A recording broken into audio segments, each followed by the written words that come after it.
오늘 본문은 좀 쉬운 말씀이 아닙니다. 내용은 쉬운데 이 주시는 메시지를 우리가 마음에 담고 수긍하고 아멘하는 것은 참 쉽지 않은 내용이 될 수 있습니다. 우리 기도하는 마음으로 우리 함께 이 말씀을 받도록 하겠습니다.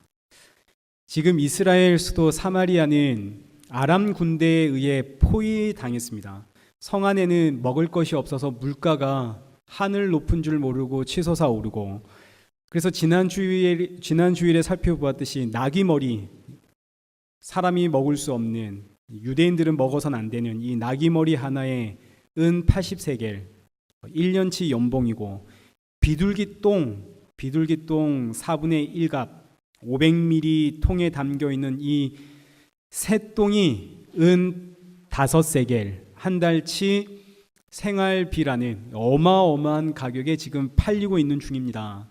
그러니 서민들은 음식을 사 먹을 수가 없죠. 굶어 죽어가고 있습니다. 어느 날 왕이 성 위를 지나가고 있는데 두 여인이 싸우는 장면을 보게 됩니다. 싸우는 이유는 6장 28절과 29절. 이 여인이 내게 이르기를 너의 아들을 내놓아라. 우리가 오늘 먹고 내일은 나의 아들 삶아 먹자 하매 우리가 드디어 내 아들을 삶아 먹었더니 이튿날에 내가 그 여인에게 이르되 네 아들 내놓아라. 우리가 먹으리라 하나 그가 그의 아들을 숨겼습니다. 백성들이 자녀들을 삶아 먹고 있더라. 우리 지난주에 살펴보았듯이 자녀를 삶아 먹는 재앙은 하나님께서 이 땅에 내리시는 마지막 최후의 형벌이라는 기록을 우리 살펴보았고, 그런데 또 동시에 회개하는 단 한 사람만 있어도 구원해 주시겠다라는 그 약속을 우리는 살펴보았죠. 사마리아 성에 있는 그 누구도 자신의 죄를 돌아보지를 못하고 회개하지 않습니다. 그래서 지금 이 사건은 단순히 이스라엘의 역사의 이야기가 아니라 오고 가는 모든 세대의 이야기입니다. 역사가 시작된 이후로 아담과 하와가 선악과를 먹은 이후로 이 세상은 하나님의 심판 가운데 있는데 그 누구도 이 사실을 깨닫지를 못하니 회개할 것이 없죠. 회개하는 단 한 사람만 있어도 구원을 받는데 회개하는 그 한 사람이 없어서 이 세상은 망했습니다. 지금 우리가 살고 있는 이 시대는 망한 시대입니다. 하나님의 심판 안에 있는 망한 시대. 그런데 여러분, 이 시대가 이미 망했다는 것, 그래서 지금 하나님의 심판 가운데 있다는 것 여러분 아셨나요? 모르셨나요? 모르셨죠? 모르셨으니 세상에서 그토록 성공하려고, 취업하려고, 잘 먹고 잘 살려고 집 사고 땅 사고 그러는 것 아닌가요? 이제 곧 청년들, 대학생들 졸업 시즌이 다가옵니다. 5월에 졸업하는 청년들이 꽤 있는데 졸업하시는 모든 분들 제가 축복합니다. 졸업하니까 너무 좋으시죠? 부모님들도 그동안 고생해서 뒷바라지 했는데 우리 부모님들 또 얼마나 좋으실까요? 그런데 여러분, 졸업 시즌에 이제 졸업 준비하시면서 회개하셨습니까? 졸업하는데 왜 회개해야 됩니까? 여러분 그 이유 아시나요? 모르시죠? 대학생들이 이제 기말고사 끝나서 방학했습니다. 여러분 방학하니까 너무 좋죠? 그런데 방학하면서 회개하셨나요? 방학하는데 왜 회개해야 됩니까? 여러분 그 이유 아십니까? 학생들 열심히 공부를 합니다. 근데 여러분 공부하면서 회개하셨나요? 왜 회개해야 되는지 아십니까? 졸업하고 취업했습니다. 취업했는데 여러분 회개하셨나요? 결혼했습니다. 결혼했는데 회개하셨나요? 아이를 낳았습니다. 아이 낳았는데 회개하셨나요? 차 사고 집 샀습니다. 회개하셨나요? 아니 공부하고 졸업하고 취업하고 결혼하고 애 낳고 너무나 기쁘고 행복한데 왜 회개해야 한단 말입니까? 이 이야기입니다. 지금 사마리아 성 사람들, 우리 하나님의 지금 심판과 저주 아래 있는데 왜 회개해야 되는 줄 모르는 것처럼 오늘 이 시대 동일한 하나님의 심판과 하나님의 저주 아래 있는데 그 하나님의 심판과 저주 아래서 시집가고 장가가고 결혼하고 사고 팔고 먹고 있으면서 자신의 소유 늘려가면서 왜 내가 회개해야 되는지를 모르고 있습니다. 그러니 우리에겐 우리가 왜 회개해야 하는지를 알고 우리를 위해, 우리를 대신해서 회개해 주셔야 할 그 한 사람이 너무나 필요합니다. 우린 아무리 말해도 모르잖아요. 내가 왜 회개해야 되는지. 여러분 밥 먹으면서 회개하셨나요? 모르잖아요. 우리는 왜 회개해야 되는지. 로마서 8장 19절, 모든 피조물이 고대하는 바는 하나님의 아들들이 나타나는 것. 여기서 하나님의 아들들이란 회개하는 자를 믿는 자가 하나님의 아들들이 되어집니다. 회개하는 자는 누구신가요? 사람은 왜 회개해야 되는지를 모르기 때문에 하나님이 죄가 무엇인지를 아시는 그 하나님의 아들을 이 땅에 보내셔서 죄를 모르는 이 세상을 위해 그 하나님의 아들이 이 세상의 죄를 대신 짊어지고 대신 우리를 대신해서 회개하시고 그리고 대신 십자가에서 그 죄의 대가를 지불하셨습니다. 그래서 이 세상은 회개하신 그 한 사람 예수 그리스도를 믿음으로만 구원을 받고 그 예수 그리스도를 믿을 때에 하나님의 아들들이 되어집니다. 이제 오늘 이 본문은 이 내용의 연장선에 있습니다. 이제 열왕기하 7장의 내용을 요약하면 이런 내용입니다. 먹을 양식이 없습니다. 온 세상이 고통 가운데 가득합니다.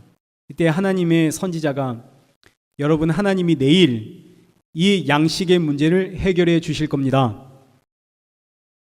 그러자 한 장관이 하나님이 하늘의 창을 열어주신들 어떻게 그런 일이 있겠습니까? 라고 말을 했고 선지자는 그 장관을 향해서 하나님이 하늘의 창을 열어서 이 양식의 문제 해결해 주실 것 너는 볼 것이나 너의 눈으로 볼 것이지만 그러나 그 양식을 먹지는 못하리라.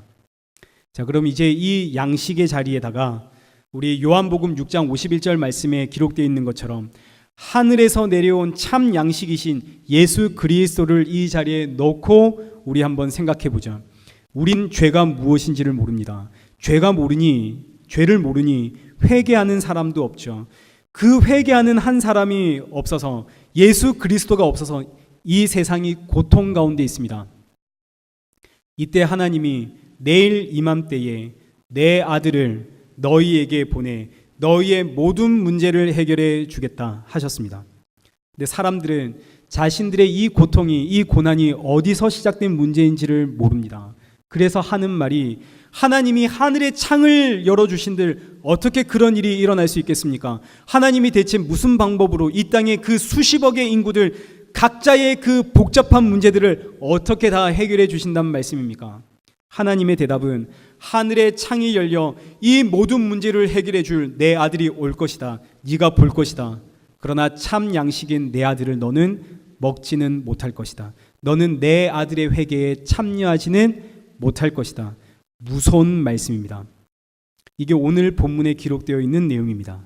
그럼 이제 이 내용이 이제 어떤 의미를 담고 있는지 우리 좀 더 살펴보도록 하겠습니다. 우리 먼저 열왕기하 6장 31절 말씀부터 한번 보시죠. 사마리아 성의 이 비참한 현실 속에서 이스라엘의 왕이 이렇게 이야기를 하는 겁니다. 오늘 내가 엘리사의 머리를 그 몸에서 뽑아버리겠다. 엘리사의 머리를 내가 뽑겠다라고 외치는 이유는 엘리사는 하나님의 선지자이기 때문이고 하나님의 선지자의 그 목을 내가 뽑겠다라는 이 의미는 지금 자녀를 삶아 먹어야 하는 이 비참한 현실은 하나님 탓입니다 라는 뜻입니다. 하나님의 탓이니 하나님의 선지자를 내가 죽이겠다. 이스라엘의 왕은 이스라엘을 대표하는 사람입니다. 이스라엘 왕이 지금 하나님 탓을 하고 있다는 의미는 온 이스라엘 백성들이 지금 나의 이 상황, 나의 이 환경, 하나님 탓을 하고 있다라는 뜻입니다. 온 이스라엘 백성들이 하나님의 탓을 하는 이유는 하나입니다. 지금 이 북이스라엘 백성들은 베델과 단에 제단 쌓아놓고 거기서 소 잡고 양 잡으며 하나님을 위해 정성을 다해 예배를 했는데 그런데 내 삶이 왜 이 지경이 되었단 말입니까? 내 삶이 지금 이 지경이 되었는데 하나님은 왜 침묵하고 계십니까? 지금 우리는 하나님을 위해 우리의 몫을 다하고 있는데 왜 하나님은 하나님의 몫을 안 하고 계십니까? 그래서 이스라엘 백성들은 지금 자신들의 자녀를 삶아 먹고 있으면서 회개할 이유를 도무지 찾을 수가 없고 하나님을 원망하더라. 하나님을 탓하더라. 신앙생활 하다가 어느 날 갑자기 하나님이 나에게 침묵하신다 이렇게 느껴질 때가 있습니다. 저도 그런 경험 많이 했습니다.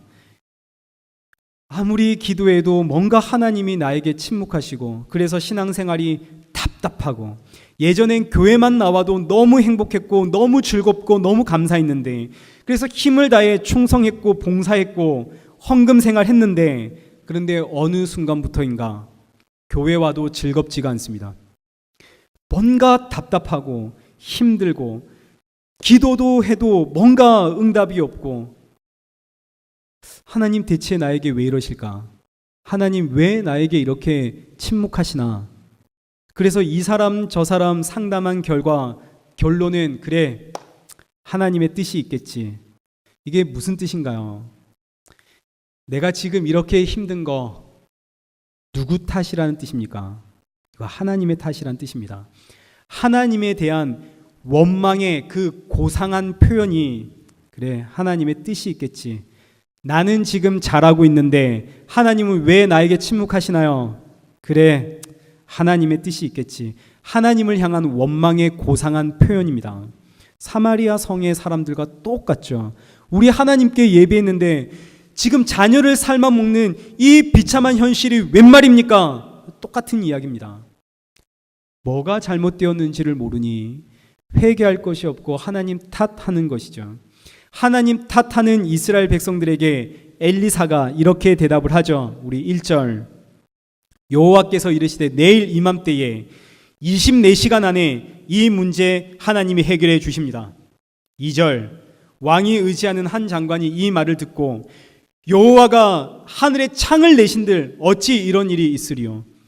하나님이 하늘의 창을 열어서 식량을 쏟아 부어도 지금 이 문제 해결되지 않습니다. 달리 표현하면 하나님이 이 문제 해결할 수 있다면 지금껏 왜 안 하셨습니까? 하나님이 해결할 수 있는데 그런데 지금 이 상황이 되도록 하나님이 우리를 어쩌자고 이렇게 방치해 두셨단 말입니까? 하나님이 해결해 주실 수 있는데도 불구하고 이랬다면 하나님 더 나쁘군요. 이 이야기입니다. 하나님 더 나쁘군요. 어떻게 이럴 수가 있나요? 하나님 탓하고 있는 이 장관에게 엘리사의 답변은 뭐냐면 너 눈으로 볼 것이다. 그러나 넌 먹지는 못한다. 오늘 본문의 제목입니다. 하늘에 창을 내신들 어찌 이런 일이 있으리요. 성경의 대답은 하늘에 창이 열려 양식 내릴 것이다. 너 볼 것이다. 그러나 넌 먹진 못할 것이다. 지금 이 사건은 기독교가 무엇인지를 우리에게 가르쳐 주시는 사건입니다. 성경 안에는 크게 세 가지의 종교가 들어가 있습니다. 이 성경 안에는 성경을 어떤 관점으로 보느냐에 따라 세 가지의 종교가 이 안에서 나옵니다. 첫째는 인본주의 신앙입니다. 둘째는 하나님 중심 신앙입니다. 셋째는 예수 그리스도의 십자가 중심 신앙입니다. 이 세 가지의 차이를 이해하시나요? 첫째, 제가 질문을 먼저 해보죠. 태초에 하나님이 천지를 창조하셨습니다. 이건 우리가 다 믿는 내용이죠. 태초에 하나님이 천지 창조하셨습니다. 그런데 이 세상 하나님은 누굴 위해 창조하셨나요? 1번, 사람을 위해 창조하셨습니다. 이게 인본주의 신앙입니다. 2번, 하나님은 하나님을 위해 이 세상을 창조하셨습니다. 이게 하나님 중심 신앙입니다. 3번, 하나님은 예수님을 위해 창조하셨습니다. 이게 예수님의 십자가 신앙입니다. 기독교의 답은 뭡니까? 몇 번인가요? 3번이죠. 하나님은 예수님을 위해 이 세상 창조하셨습니다. 이걸 믿는 종교가 기독교입니다. 기독교의 기독이라고 하는 뜻은 한자입니다. 한자로 그리스도라는 뜻이 기독입니다. 그리스도라는 그 한자의 음력을 따온 것이 기독. 그래서 기독교란 예수님을 믿는 종교, 영어로는 크리스찬이죠. 하나님은 이 세상을 사람을 위해 창조하셨습니다. 이것이 인본주의 신앙의 관점이고 이걸 우리가 자유주의 신앙이라고 부릅니다. 하나님이 하나님을 위해 이 세상을 창조하셨습니다.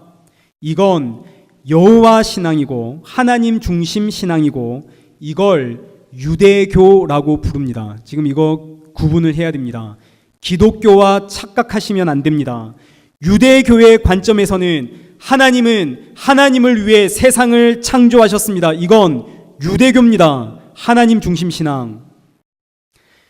기독교는 제가 지금 이 이야기를 강조하고 지금 앞으로도 계속 강조할 것인데 제가 이걸 강조하는 이유는 많은 분들이 혼동하고 있어서 그렇습니다. 그래서 적어도 우리 이레교회만큼은 오늘 이 이후로 이 사실을 혼동 안 했으면 좋겠습니다. 잘 들으셔야 됩니다. 기독교는 하나님이 하나님의 그 아들의 영광을 위해서 이 세상을 창조하셨습니다를 믿습니다. 그래서 성도는 하나님의 아들의 영광을 믿습니다. 그런데 오늘날 이 기독교 안에 이 세 가지의 신앙이 혼합되어 들어와서 어떨 때는 우리의 신앙이 너무나 인본주의로 드러나고 어떨 때는 우리의 신앙이 너무나 유대교식으로 등장을 합니다. 이게 문제가 되는 거죠. 하나님이 천지를 창조하신 이후에 에덴 동산에 사람을 창조하시고 그 에덴 동산 중앙에 뭐 만드셨냐면 선악과 만드셨습니다. 인본주의 신앙의 관점에선 하나님이 이 세상을 사람을 위해 창조하셨습니다라는 관점에선 하나님이 선악과를 만드신 것 이거 이해할 수가 없습니다. 하나님 왜 선악과 만드셨나요? 절대로 이해할 수 없습니다. 사람 중심으로는. 하나님 중심으로 생각하는 유대교의 관점에서도 하나님이 대체 왜 선악과를 만드셨단 말인가? 절대로 해석이 안 됩니다. 그거 해석할 수가 없습니다. 선악과는 오직 예수님을 믿는 기독교 신앙의 관점에서만 해석이 됩니다. 어떻게요? 하나님은 하나님의 아들의 영광을 위해 이 세상 창조하셨거든요. 그럼 하나님의 아들의 영광은 무엇입니까? 하나님의 아들의 그 영광은 십자가입니다. 그래서 하나님은 십자가라고 하는 그 아들의 영광을 위해서 이 세상 창조하셨기 때문에 선악과 만드셨습니다. 사람은 반드시 이 선악과 먹어야 됩니다. 무조건 선악과를 먹어서 죄인이 되어야만 합니다. 그래야만 하나님의 아들의 영광이 이 땅에 드러나기 때문입니다. 여러분 여기에 불만 있으신가요? 여기에 불만이 생기는 것, 아니 하나님이 그 아들의 영광을 위해서 사람을 죄인으로 만드셨단 말인가? 하나님이 어떻게 그럴 수 있단 말인가? 하나님 탓하는 것, 이것이 인본주의 신앙, 사람 중심 신앙. 또 아니 어떻게 거룩하신 하나님이 사람을 죄인으로 만들 수 있단 말인가? 신성모독이다. 이것이 하나님 중심 신앙, 유대교의 이야기. 기독교는 뭐냐면 하나님께서 그 아들의 영광을 위해 선악과를 만드셨고 사람은 선악과 반드시 먹어야 됩니다. 이 말씀에 아멘. 이게 기독교의 신앙입니다. 이 기독교 신앙이 무엇인지를 가르치기 위해서 오늘 본문에 하나님 탓을 하고 있는, 하나님이 하시는 일들에 불만을 가지고 있는 이스라엘 왕과 그리고 이 장관의 이야기가 나오는 거죠. 장관이 말합니다. 하늘의 창이 열린들 어찌 이런 일이 있으리요. 그런데 하늘의 창이 열려 하늘의 그 생명의 양식이신 예수 그리스도가 이 땅에 오셨죠. 요한복음 6장 51절 다시 보이시죠. 나는 하늘에서 내려온 살아있는 떡이다. 하늘이 찢기고 그 하늘에서 내려온 살아있는 떡이다. 예수님의 이야기입니다. 예수님이 이 땅에 오셨습니다. 그러나 하나님을 탓하는 자들과 하나님 중심 신앙을 가진 이들은 이 생명의 양식을 보기는 보아도 먹지는 못합니다. 이 이야기입니다. 제가 또 반복을 하겠습니다. 우리 앞서 살펴보았지만 하나님 탓을 하는 이유는 우리의 신앙이 사람 중심이기 때문입니다. 신앙의 슬럼프를 빠집니다. 신앙의 슬럼프를 빠지는 이유는 오직 하나, 그 신앙이 나 중심 신앙이라서 그렇습니다. 하나님이 나에게 좋은 일 주시면 너무 기쁘고, 하나님이 내가 그토록 간절히 바랬고 그렇게 소원했고 그렇게 열심히 기도했는데도 하나님이 나에게 침묵하시면 하나님 왜 이러실까, 나에게 힘들어지죠.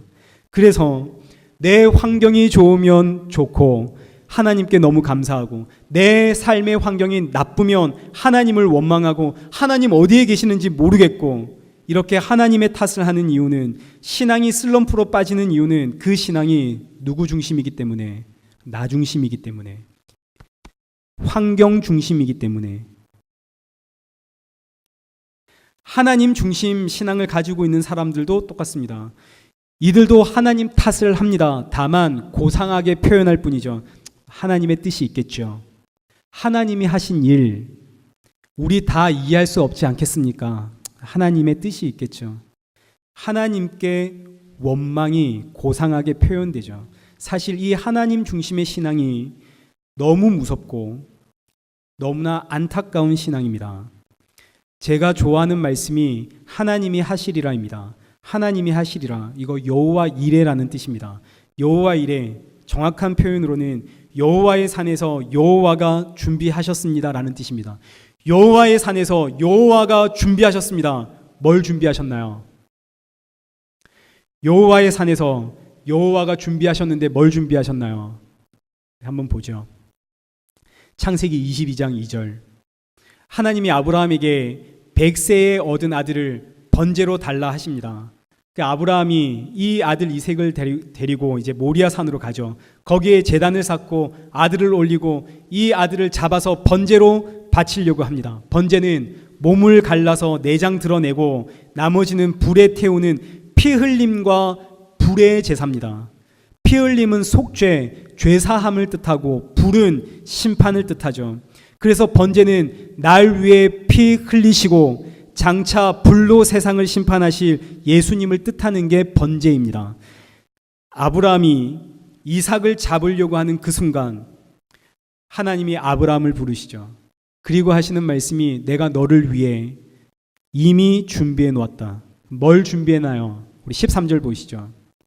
하나님이 뭘 준비했나요? 이삭을 위해서 순양을 준비하셨습니다. 그래서 아브라함이 아들을 대신해 이 순양으로 번제를 드린 이후에 14절에 기록되어 있는 것처럼 그 땅의 이름을 여호와 이레, 그 뜻은 여호와의 산에서 여호와께서 준비하시리라. 여호와께서 뭘 준비하셨나요? 아브라함과 이삭을 위해, 사람의 생명을 위해 여호와께서 순양을 준비하셨습니다. 이 순양은 누굴 상징하나요? 사람의 생명을 대신하는 예수 그리스도를 상징합니다. 그래서 여호와 이레란 하나님의 산에서 하나님이 준비하셨습니다. 뭐를요? 예수님을요. 하나님이 하시리라. 하나님이 뭘 하셨나요? 예수님을 준비하여 이 땅에 보내셨습니다. 이것이 하나님이 하신 일입니다. 그런데 이 예수가 온데간데 없고 하나님만 남은 신앙이 있습니다. 이게 기독교의 탈을 쓰고 있는 유대교입니다. 이 유대교 신앙을 가지고 있으면 크고 작은 모든 일들을 다 하나님이 하셨습니다, 이렇게 고백을 하게 되어집니다. 이거 하나님이 하셨습니다. 하나님이 주신 저의 그 개인적인 체험도 있고 하나님이 주신 간증거리도 있습니다. 이 땅에 나를 통해 하신 그 하나님의 일들도 보았고 나를 통해 일하신 그 하나님도 경험했습니다. 그런데 뭐가 보이지 않을까요? 예수님이 보이지 않습니다. 하나님이 하신 일들은 가득한데 예수님이 보이지 않습니다. 그래서 마태복음 7장 21절 보시죠. 나더러 주여 주여 하는 자마다 다 천국에 들어갈 것이 아니요 다만 하늘에 계신 내 아버지의 뜻대로 행하는 자라야 들어가리라. 그러자 22절, 그날에 많은 사람들이 우리가 하나님 아버지의 뜻대로 행했습니다. 우리가 주의 이름으로 선지자 노릇을 했고 주의 이름으로 귀신을 쫓아냈고 주의 이름으로 많은 권능을 행했습니다. 하나님의 답변이죠. 나는 너희를 도무지 알지 못하니 불법을 행한 자들아 내게서 떠나가라. 이것이 기독교의 탈을 쓰고 있는 하나님 중심 신앙, 유대교의 결론입니다. 여러분 지금 이 내용이 이해되시나요? 하늘에 계신 내 아버지의 뜻대로 행하는 자만이 천국에 들어갑니다. 그러자 많은 사람들이 우리가 하나님 아버지의 뜻대로 행했습니다. 귀신을 쫓아냈고 선교지에 선교사를 파송했고 교회를 세웠고 전도를 행했습니다. 이 땅에서 하나님의 일들을 많이 했습니다. 그러자 하나님의 답변은, 그들을 향한 하나님의 답변은 뭐냐면, 불법을 행한 자들아 내게서 떠나라. 나는 너희를 도무지 알지 못한다. 아니 하나님, 이게 대체 무슨 소리입니까? 하나님 저를 통해 일하셨잖아요. 저를 통해 이 땅에서 일하셨잖아요. 아니 난 너희를 도무지 알지 못하니 내게서 떠나라. 이 땅에서 아무리 하나님의 일을 하고 하나님이 나를 통해 하신 그 일들이 있다 하더라도, 교회를 세웠고 귀신을 쫓아냈고, 그러나 그것 붙잡고 거기까지로 끝나 있으면 하나님은 난 너 모른다 하십니다. 이게 하나님 신앙입니다. 하나님 신앙 붙잡고 있으면, 유대교 신앙 붙잡고 있으면 하나님이 난 너 모른다. 나를 통해 하신 하나님의 일들이 있습니다. 개인의 체험이 있습니다. 근데 거기서 끝이면 아무런 의미가 없습니다. 하나님, 우리가 왔습니다. 하나님은 난 널 모른다. 하나님 접니다. 저에게 이런 은혜도 주셨고 저를 통해 이런 일들 하셨잖아요. 난 너에게 그런 은혜 준 적도 없고 그런 일을 한 적도 없다 입니다. 나는 너의 모든 생애를 통해서 내 아들 보라고 은혜 주었고 내 아들의 십자가 보라고 이 일들을 행했는데, 넌 언제 내 아들을 보았니? 넌 대체 언제 나의 십자가를 보았니? 그저 좋은 학교 가서, 좋은 직장 가서, 좋은 사람 만나서 그런 것에 좋아했지. 너 언제 예수의 십자가 보았니? 난 널 모른다, 이 이야기입니다. 주여 주여 하는 자마다 다 천국에 가는 것이 아니라 오직 하늘에 계신 아버지의 뜻대로 행하는 자만이 천국에 갑니다. 그럼 대체 하늘에 계신 그 아버지의 뜻은 무엇인가요? 요한복음 6장 40절, 내 아버지의 뜻은 아들을 보고 믿는 것이다. 아버지의 뜻입니다. 하늘에 계신 아버지의 뜻은 내가 보낸 그 아들을 보고 믿는 것이다. 많은 성도들이 하나님의 뜻이 대체 무엇입니까? 하고 기도를 합니다. 하나님의 뜻이 뭡니까? 오늘 지금 이 상황 가운데 하나님의 뜻 무엇입니까? 하나님은 저에게 대체 무엇을 원하십니까? 성경은 부르짖습니다. 오늘 너의 그 상황, 그 사건, 너에게 일어나고 있는 그 모든 일들을 통해서 내가 너에게 보낸 그 아들을 보고 믿어라. 이게 하나님의 뜻이다. 여기에 졸업하면서 회개해야 하고, 공부하면서 회개해야 하고, 취업하면서 회개해야 하고, 결혼하면서 회개해야 하는 이유가 있습니다. 하나님의 은혜로 제가 졸업하게 되었습니다. 10년 만에 대학을 졸업하게 되었습니다. 너무 감사합니다. 하나님은 이야기하는 거죠. 천만에 난 너에게 졸업이라고 하는 은혜 준 적이 없다. 하나님의 은혜로 제가 취업했습니다. 너무 감사합니다. 천만에요. 하나님 말씀하시죠. 난 너에게 취업이라고 하는 은혜 준 적이 없다. 하나님의 은혜로 이렇게 좋은 사람 만나서 교제하고 결혼하게 되었습니다. 아니, 난 너에게 그런 은혜 준 적이 없다. 지금 나열한 이 모든 것들은 다 지극히 나 중심적인, 환경 중심적인 신앙입니다. 내가 졸업했으니까, 내가 취직을 하다니, 내가 결혼을 하다니 얼마나 은혜인가.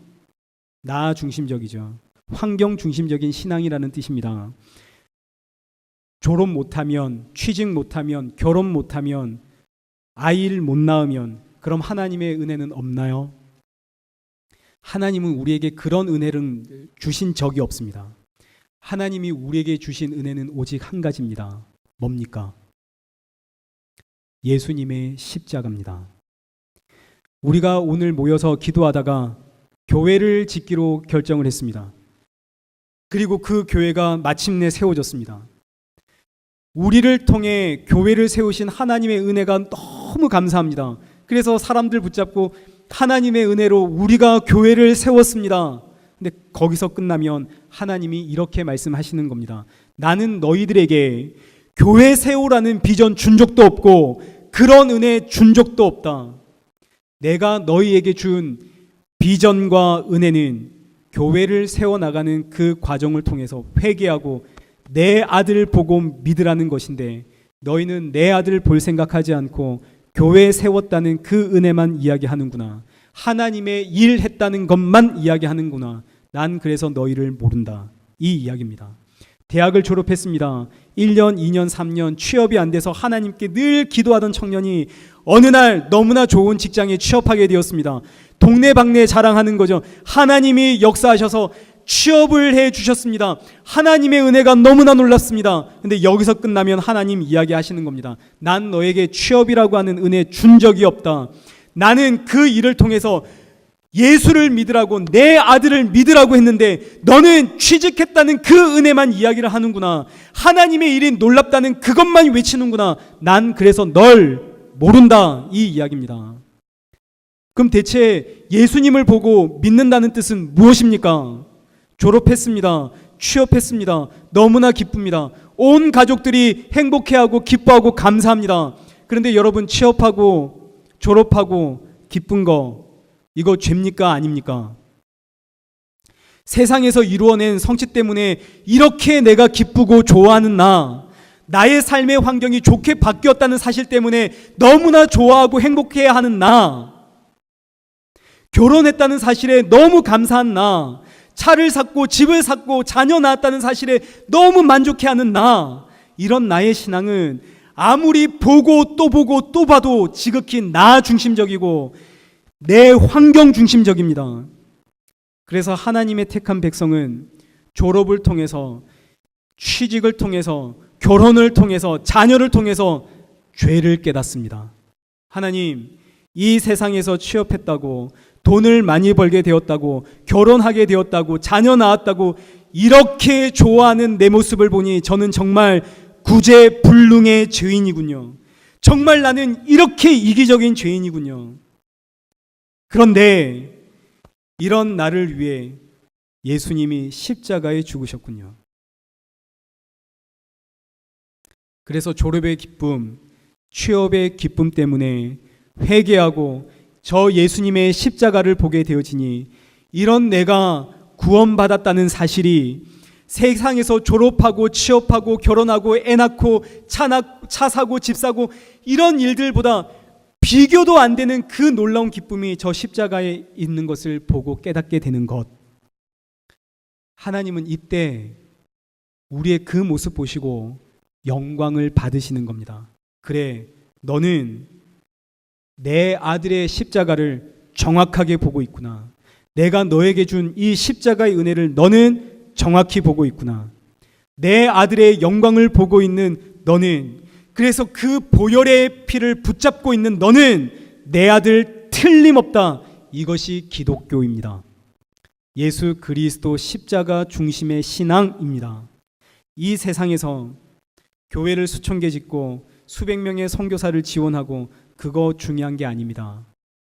교회를 지을 때마다 선교사를 후원할 때마다 내 죄를 발견하고 이런 나를 구원해 주신 그 예수 그리스도의 십자가로 나아갈 때 그때 그 안에 참 기쁨이 있고 참 평안이 있고 그때 하나님께서 영광을 받으시며 넌 내 아들이 틀림없구나 하시는 겁니다.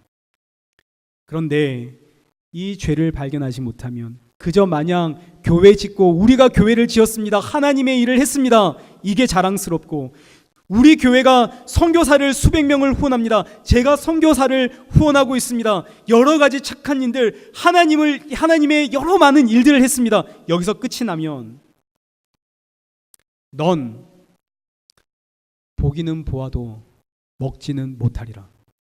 하늘의 창이 열려 생명의 양식이신 그 예수가 다시 오는 날, 그 모습 보기는 보아도 넌 먹지는 못할 것이다. 이 이야기입니다. 불법을 행한 자야, 내게서 떠나라. 난 널 도무지 모른다. 오늘 우리의 신앙 어디에 있나요? 점검해야 됩니다. 지금 이 상황에서 하나님의 뜻이 뭐냐고, 하나님 왜 저에게 침묵하십니까? 기도도 안 되고 힘도 안 납니다. 하나님을 원망하고 있는 나 중심적 신앙은 아닌지 점검하셔야 됩니다. 아니면 하나님이 저에게 이런 은혜 주셨습니다. 이런 놀라운 일들이 일어났습니다. 하나님이 이런 일들을 행하셨습니다. 우리를 통해 이렇게 선한 일들을 하셨습니다. 하나님께 감사하고 기뻐하고 있는 하나님 중심 신앙에서 끝나고 있다면 점검하고 회개하셔야 됩니다. 하나님이 나에게 침묵하고 계신다 느껴질 때는 난 정말 이렇게 나 중심적인 사람이구나.